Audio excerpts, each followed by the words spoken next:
ഈ പിശാചിൻ്റെ എല്ലാ കാലത്തുമുള്ള തന്ത്രം എന്നാണെന്നറിയാവോ? ദൈവത്തിലുള്ള പ്രതീക്ഷകൾ ഇല്ലാതെയാക്കും. ഈ പല ആളുകളും അവരാഗ്രഹിച്ച, അവർ പ്രതീക്ഷിച്ച ഒരു കാര്യം നടക്കാതെ വരുമ്പോൾ അവരുടെ അകത്ത് ഡിപ്രഷൻ വരും, നിരാശ വരും. പ്രതീക്ഷിച്ച കാര്യം, ആ പ്രതീക്ഷിച്ച പൈസ കിട്ടിയില്ല, പ്രതീക്ഷിച്ച വിവാഹം നടന്നില്ല, പ്രതീക്ഷിച്ചതായ ബിസിനസ്സിനകത്ത് ടേൺ ഓവർ ഉണ്ടായില്ല, ആ ബിസിനസ് ക്ലോസ് ചെയ്യേണ്ടി വന്നു. എക്സ്പെക്റ്റേഷൻ ഓപ്പോസിറ്റ് ആയിട്ടുള്ള കാര്യങ്ങൾ സംഭവിച്ചു.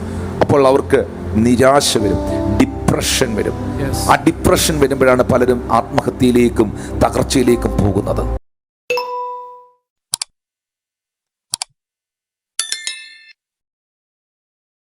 ഈ യോഹന്നാന്റെ സുവിശേഷം 5-ാം അധ്യായത്തിന്റെ 3-ാം വാക്യം അല്ലേ? അവരെന്തോ എക്സ്പെക്ട് ചെയ്യുന്ന ആ കൂട്ടം ബെഥേസ്ദ കുളക്കരയിൽ ആ മണ്ഡപങ്ങളിൽ കിടക്കുന്നവരെന്തുവാ പ്രതീക്ഷിക്കുന്നത്?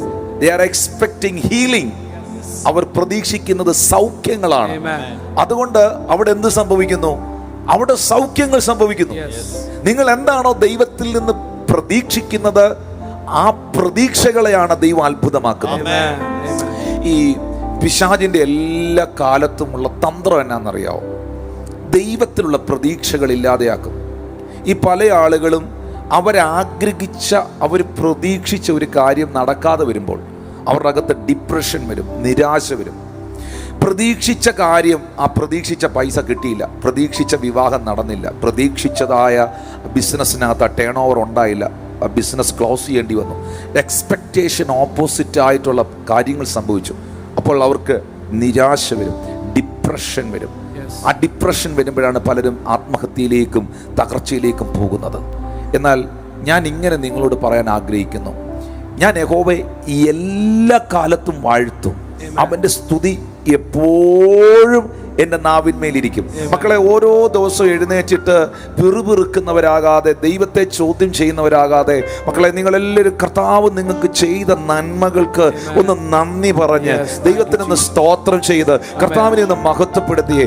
സിംഹാസനത്തിൽ ഇരിക്കുന്ന ദൈവം കഴിഞ്ഞ നാളുകളിൽ നിങ്ങളുടെയും എൻ്റെയും ജീവിതത്തിൽ അത്ഭുതങ്ങളെ ചെയ്ത് ഒന്നിനും കുറവില്ലാതെ ഇവിടം വരെ നടത്തിയ കർത്താവ് അതാത് സമയത്ത്, തക്ക സമയത്ത്, കൃത്യസമയത്ത് വേണ്ടതെല്ലാം തന്ന് കരുതി പരിപാലിച്ച്, ശത്രുക്കൾ കാണുക മേശ ഒരുക്കി തലേ എണ്ണ കൊണ്ട് അഭിഷേകം ചെയ്ത് നന്മയാലും കരുണയാലും നിറച്ച കർത്താവിന് നന്ദി പറയുന്ന ഒരു ഹൃദയം നമുക്കുണ്ടാകണം. ഞാൻ വീണ്ടും ഈ സന്ദേശത്തിലൂടെ നിങ്ങളെ അറിയിക്കുന്നു, ദൈവസന്നിധിയിൽ വരുമ്പോൾ നിങ്ങൾ എന്തുവാ ദൈവത്തിൽ നിന്ന് പ്രതീക്ഷിക്കുന്നത്? അതങ്ങ് ഭയങ്കരമായിട്ടങ്ങ് ഉള്ളത്തിൽ കയറി വരണം. ഇന്ന് എനിക്കൊരു സൗഖ്യ യേശു തരും, ഇന്ന് എന്നോട് കർത്താവിൻ്റെ പരിശുദ്ധാത്മാവ് തൻ്റെ വചനത്തിലൂടെ സംസാരിക്കും, ഇന്ന് എന്നെ യേശു അപ്പം തൊടും. അല്ലെങ്കിൽ ഉറങ്ങാൻ പോകുമ്പോൾ പ്രാർത്ഥിക്കണം, കർത്താവേ ഇന്ന് രാത്രി സ്വപ്നത്തിലൂടെ നീ എന്നോട് ഇടപെടണമേ, സ്വപ്നങ്ങളിലൂടെ നീ എൻ്റെ അരികിൽ കടന്നു വരണമേ. പ്രഭാതത്തിൽ കർത്താവെ ഞാൻ ഉണർന്നെഴുന്നേൽക്കുമ്പോൾ വളരെ ഫ്രഷായിട്ട് നിൻ്റെ ശബ്ദം കേട്ട്, നിൻ്റെ വിസിറ്റേഷൻ എനിക്ക് ഉണ്ടായിട്ട് ഞാൻ ഉണർന്നു വന്ന് നിൻ്റെ മുഖം കണ്ട് സന്തോഷിപ്പാൻ, രാവിലെ തോറും കർത്താവെ നിൻ്റെ ദയയും രാത്രി തോറും നിൻ്റെ വിശ്വസ്തതയും വർണ്ണിക്കാനായിട്ട് കൃപ തരണേ എന്ന് പ്രാർത്ഥിക്കണം. ഞാൻ വീണ്ടും പറയുന്നു പ്രിയപ്പെട്ടവരെ, മർക്കോസ് സുവിശേഷം 5-ാം അധ്യായത്തിൻ്റെ 28-ാം വാക്യത്തിൽ ഒരു രക്തസ്രവക്കാരിയാകുന്ന സ്ത്രീ, അവൾ 12 വർഷം മുതൽ മുഴുവനും വൈദ്യന്മാർക്ക് കൊടുത്തിട്ട് സൗഖ്യം പ്രാപിക്കാതിരുന്നവളാണ്. പക്ഷേ അന്ന് യേശു ആ പട്ടണത്തിൽ വന്നിട്ടുണ്ടെന്ന് അറിഞ്ഞ് അവളങ്ങ് പ്രതീക്ഷിക്കുകയാണ്, അവളങ്ങ് വിശ്വസിക്കുകയാണ്. അവൾ എന്താ പ്രതീക്ഷിച്ചത്? അവൻ്റെ വസ്ത്രമെങ്കിലും തൊട്ടാൽ, മർക്കോസ് 5:28 പറയുന്നുണ്ട്, അവൻ്റെ വസ്ത്രമെങ്കിലും തൊട്ടാൽ ഞാൻ രക്ഷപ്പെടും, ഞാൻ രക്ഷപ്പെടുമെന്ന് പറഞ്ഞു. ഞാൻ രക്ഷപ്പെടും. അത് അവളോട് തന്നെ അവൾ പറഞ്ഞതാ, ഞാൻ രക്ഷപ്പെടും. നിങ്ങൾ പറയണം, അത് നിങ്ങൾ പറയണം. ഞാൻ ഗുണം വരത്തില്ല, നന്നാത്തില്ലെന്നല്ല പറയണം, ഞാൻ രക്ഷപ്പെടും, ഞാൻ അനുഗ്രഹിക്കപ്പെടും. അതൊന്ന് പ്രതീക്ഷിക്കണം. ദൈവത്തിൽ നിന്ന് ഉറച്ച് പ്രതീക്ഷിക്കണം. സംശയിക്കാൻ വളരെ എളുപ്പമാണ്. സംശയിക്കാനും സംശയിപ്പിക്കാനും പിശാചും അവൻ്റെ സകല സൈന്യങ്ങളും ഒരുപോലെ രംഗത്തിറങ്ങി നിൽക്കുകയാണ്. പക്ഷെ വിശ്വസിച്ചാൽ നീ ദൈവത്തിന്റെ മഹത്വം കാണും. വിശ്വസിച്ചാൽ നിങ്ങൾ ദൈവത്തിന്റെ മഹത്വം കാണും. അവന്റെ വസ്ത്രത്തിന്റെ തൊങ്കലേലും തൊട്ടാൽ സൗഖ്യം വരും എന്നങ്ങ് പ്രതീക്ഷിക്കുകയാണ്. ഞാൻ ചോദിക്കട്ടെ, ആ പ്രതീക്ഷ അത്ഭുതത്തിലേക്ക് നടത്തിയില്ലേ? ആ പ്രതീക്ഷ വിഫലമായി പോയോ? ആ പ്രതീക്ഷ താറുമാറായി പോയോ? 12 വർഷം മുതൽ മുഴുവനും വൈദ്യന്മാർക്ക് കൊടുത്തിട്ട് സൗഖ്യമാകാതിരുന്ന ആ സഹോദരി പ്രതീക്ഷയോടെ ആ വീട്ടിൽ നിന്ന് ഇറങ്ങിപ്പോയി. ആ വസ്ത്രത്തിൻ്റെ തൊങ്കലേലും, യേശുവിൻ്റെ വസ്ത്രത്തിൻ്റെ തൊങ്കലേലും തൊട്ടാൽ സൗഖ്യം വരുമെന്ന് പറഞ്ഞ അവളുടെ പ്രത്യാശയ്ക്ക്, പ്രതീക്ഷയ്ക്ക് ഭംഗം വന്നോ? വന്നില്ല.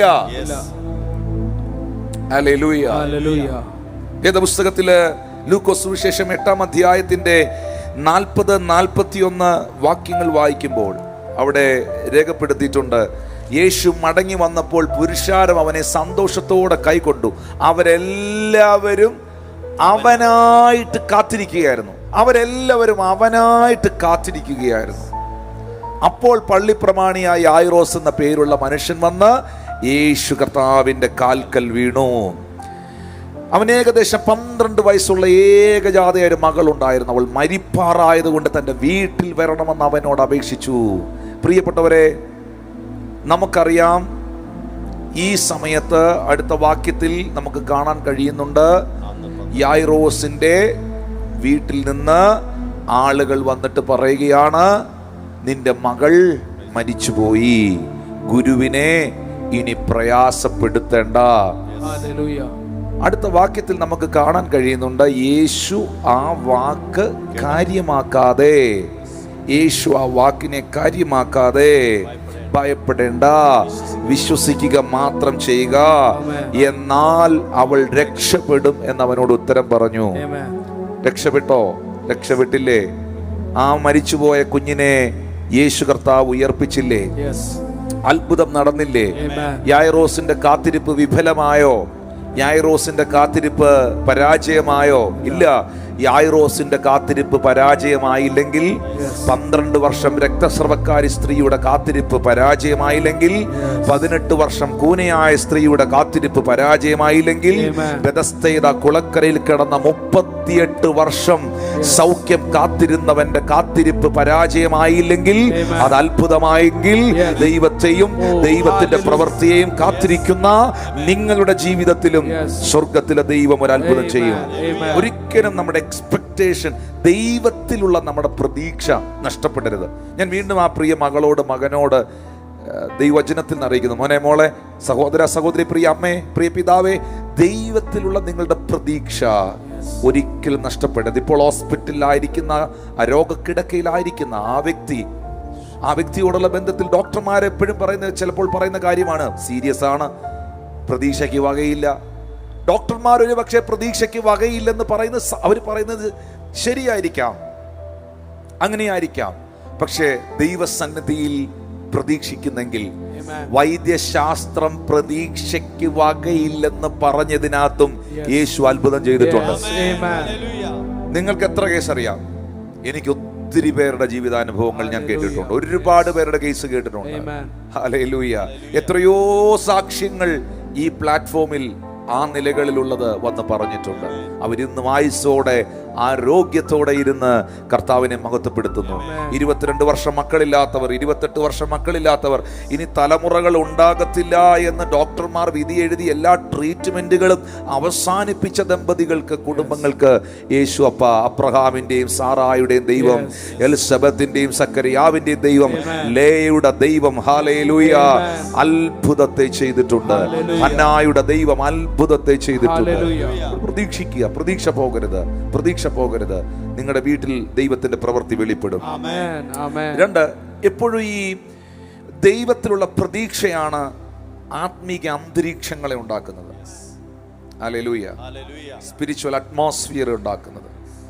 പ്രത്യേകിച്ച് ഈ ഹീലിങ്ങിന് വേണ്ടിയൊക്കെ പ്രാർത്ഥിക്കാനായിട്ട് നിൽക്കുമ്പോൾ, കർത്താവിൽ നിന്നൊരു സൗഖ്യത്തിന് വേണ്ടി ആഗ്രഹിക്കുന്ന ഒരു കൂട്ടം അവരൊന്നിച്ച് സൗഖ്യത്തിന് വേണ്ടി പ്രാർത്ഥിക്കുമ്പോൾ, നമ്മുടെ ബുദ്ധിയും ചിന്തയൊക്കെ ഞെട്ടിക്കുന്ന നിലകളിൽ യേശു അത്ഭുത സൗഖ്യങ്ങൾ അവർക്ക് വേണ്ടി ചെയ്തിട്ടുണ്ട്. പ്രാർത്ഥനയിൽ. Hallelujah. Jesus Christ is your healer. He will heal you completely. He is the great physician. യേശു നിങ്ങളെ സുഖമാക്കുന്ന, സൗഖ്യമാക്കുന്ന കർത്താവാണ്. പ്രതീക്ഷിക്കുന്നവർക്ക് വേണ്ടിയാണ് പ്രത്യാശയുള്ളവർക്ക് വേണ്ടിയാണ്, വിശ്വസിക്കുന്നവർക്ക് വേണ്ടിയാണ് ദൈവത്തിന്റെ മുഴുവൻ നന്മകളും സുലഭമായി അവൈലബിളായി നമുക്ക് ലഭ്യമായി തീരുന്നത്. ഒന്ന് കൈകളെ ഉയർത്തി കർത്താവിനെ നന്ദി പറഞ്ഞു. ഹല്ലേലൂയ. അതുകൊണ്ടാണ് ഈ വേദപുസ്തകത്തിനകത്ത് പലയിടത്തും എഴുതി വെച്ചിരിക്കുന്നത് അവിശ്വാസം എന്ന ദുഷ്ടഹൃദയം. അതൊരു നല്ല ഹൃദയം അല്ല. അവിശ്വാസം എന്ന ദുഷ്ടഹൃദയം നിങ്ങളിൽ ഉണ്ടാകാതിരിക്കട്ടെ എന്ന് ബൈബിളിൽ പറയുന്നത്. ഹല്ലേലൂയ. കാറ്റും കടലും ഇളകി മറിഞ്ഞ സമയത്ത് ശിഷ്യന്മാര് നാഥ, ഞങ്ങൾ നശിച്ചു പോകുന്നതിൽ നിനക്ക് വിചാരമില്ലയോ എന്ന് പറഞ്ഞ സമയത്ത് യേശു അമരത്തെഴുന്നേറ്റ് കാറ്റിനെയും കടലിനെയും മാത്രമല്ല ശാസിച്ചത്, അവിശ്വസിച്ച ആ ശിഷ്യന്മാരെ ശാസിച്ചു. നിങ്ങൾക്ക് ഇപ്പോഴും വിശ്വാസം ഇല്ലയോ? അല്പവിശ്വാസികളെ, ഞാൻ നിങ്ങളെ എത്രയധികം സഹിക്കും എന്നാ കർത്താവ് ചോദിച്ചു. Thank you Lord Jesus. അതുകൊണ്ട് മക്കളെ, ഒരു സ്പിരിച്വൽ അറ്റ്മോസ്ഫിയർ ഉണ്ടാകണമെങ്കിൽ നമ്മൾ അങ്ങനെ ഭയങ്കരമായിട്ട് പ്രതീക്ഷിക്കണം. നമ്മളത് കാണണം. ഈ വീൽ ചെയറിലുള്ള രോഗികൾ സൗഖ്യമാകുന്നതും യേശു കർത്താവ് അത്ഭുതങ്ങളെ ചെയ്യുന്നതുമൊക്കെ ദൈവം ഉപയോഗിക്കുന്ന ഒത്തിരി അനോയിന്റഡ് സെർവൻസ് ഉണ്ട്, ഒത്തിരി അഭിഷിക്തന്മാരുണ്ട്. അവരുടെ ശുശ്രൂഷകളിലൂടെ ഒക്കെ നടക്കുന്ന മിറക്കിളുകൾ, സൈൻസ് ആൻഡ് വണ്ടേഴ്സ് കാണുമ്പോൾ, അത്ഭുതങ്ങൾ, ആ സാക്ഷ്യങ്ങളൊക്കെ കാണുമ്പോൾ നമ്മുടെ അകത്തും ആ ആഗ്രഹമുണ്ടാകും, നമ്മുടെ അകത്തും ആ വാഞ്ച ഉണ്ടാകും. കർത്താവ് ഇന്നും പ്രവർത്തിക്കുന്നവനാണ്. ഞാൻ പ്രസംഗിക്കുന്ന യേശു ഇന്നും ജീവിക്കുന്ന കർത്താവാണ്, ഇന്നും ജീവിക്കുന്ന കർത്താവ്. അവന്റെ അടിപ്പിണരുകളാൽ നിങ്ങൾക്ക് സൗഖ്യം വന്നിരിക്കുന്നെന്ന വചനത്തിൽ എഴുതിയിരിക്കുന്നു.